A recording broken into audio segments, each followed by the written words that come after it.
Welcome to our channel. Selamat pagi Bapak Ibu, Saudara-saudari pencinta Riak Sabda. Kita bertemu lagi di edisi Riak Sabda di hari Minggu biasa pekan ke-28 di tahun C ini. Bacaan-bacaan suci minggu ini berbicara tentang pentingnya rasa terima kasih, rasa syukur sebagai pengakuan kita atas berkat, atas kebaikan yang kita terima dari tangan Tuhan. Bacaan pertama menggambarkan penyembuhan Naaman, pejabat dari Syria. Ia sembuh dari kusta setelah membenamkan dirinya di sungai Yordan mengikuti anjuran Nabi Elisa. Hasilnya, Naaman yang bukan keturunan Israel menerima keselamatan. Dia sembuh. Dia berterima kasih dan berjanji untuk menyembah Allah Israel.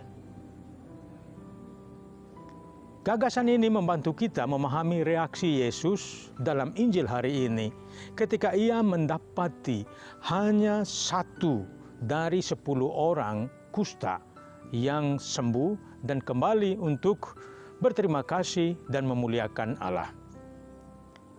Setelah disembuhkan, Yesus menyuruh orang-orang yang ia sembuhkan itu menunjukkan diri mereka kepada imam di bait suci. Dengan mengutus mereka, orang-orang yang telah disembuhkan dari kusta itu kepada imam, ada 3 hal penting yang kita renungkan hari ini. Yang pertama, Yesus menegaskan bahwa gereja adalah kelanjutan dari struktur keagamaan dari waktu ke waktu. Gereja. Di dalam gereja, kita, umat Allah, bersatu, berkumpul, menyatu.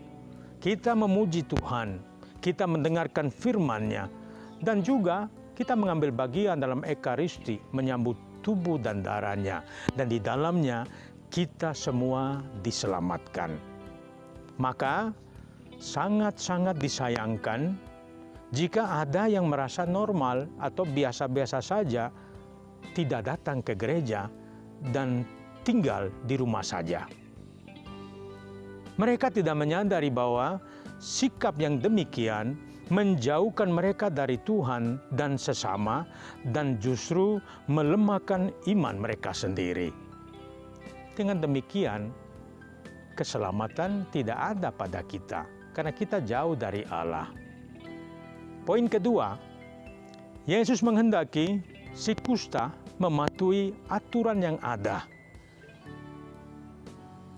Dalam fakta cerita Injil, kita mendapati Yesus memang sering bermasalah, bentrok dengan penjaga hukum Taurat.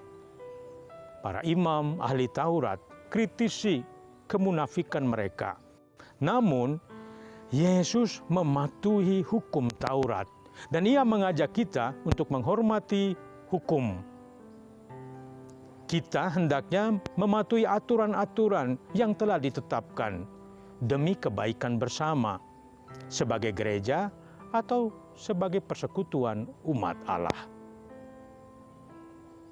Poin ketiga, dengan menyuruh orang kusta yang telah disembuhkan untuk mengucap syukur kepada Allah, Yesus menegur kita atas kebiasaan kita yang tidak tahu bersyukur, tidak tahu berterima kasih. Kita sering mengeluh, kita sering protes seolah-olah hanya orang lain yang menerima berkat, kita tidak. Padahal hidup kita adalah sebuah berkat. Kadang-kadang orang yang baru bertobat terkesan lebih menghargai atau lebih tahu bersyukur atas semua yang telah Allah lakukan bagi mereka daripada kita yang telah sekian lama menjadi orang Katolik. Saudara-saudari, peringatan Yesus ini serius karena pengalaman menunjukkan bahwa sering terjadi setelah orang mendapatkan apa yang diinginkan, mereka tidak pernah kembali untuk berterima kasih. Seberapa sering kita berterima kasih kepada orang tua kita? Ada orang yang sama sekali tidak menghiraukan teguran dari orang tua. Beberapa tidak peduli sama sekali dengan keadaan orang tua mereka. Lalu di mana ucapan syukur terhadap orang tua yang telah melahirkan dan dengan susah payah merawat, mendidik kita sampai kita seperti adanya kita saat ini. Ingat Bapak Ibu, apapun keadaan, apapun status orang tua kita, hubungan darah tidak bisa tergantikan. Orang tua selamanya, tidak ada mantan orang tua. Atau fakta juga memberitahu kita seberapa sering kita tidak tahu berterima kasih satu sama lain. Hidup bersama akan menjadi serba sulit, bahkan kacau, tanpa kehadiran orang yang mau melayani. Apa jadinya hidup dalam masyarakat yang makin hari makin kompleks ini tanpa kehadiran dokter, tanpa kehadiran guru atau polisi atau pastor, mekanik, petani, para pelaku bisnis, dan semua jenis pelayanan yang ada di sekitar kita. Kita melihat benar bahwa kadang-kadang pelayanan tertentu mematok harga atas segala yang mereka lakukan dan membuat kita tidak mampu membayar. Tetapi adalah juga sebuah tragedi, tidak masuk akal kalau kita ingin gratis terus dalam hidup kita. Bahkan tidak mau membayar atas apa yang harus kita bayar.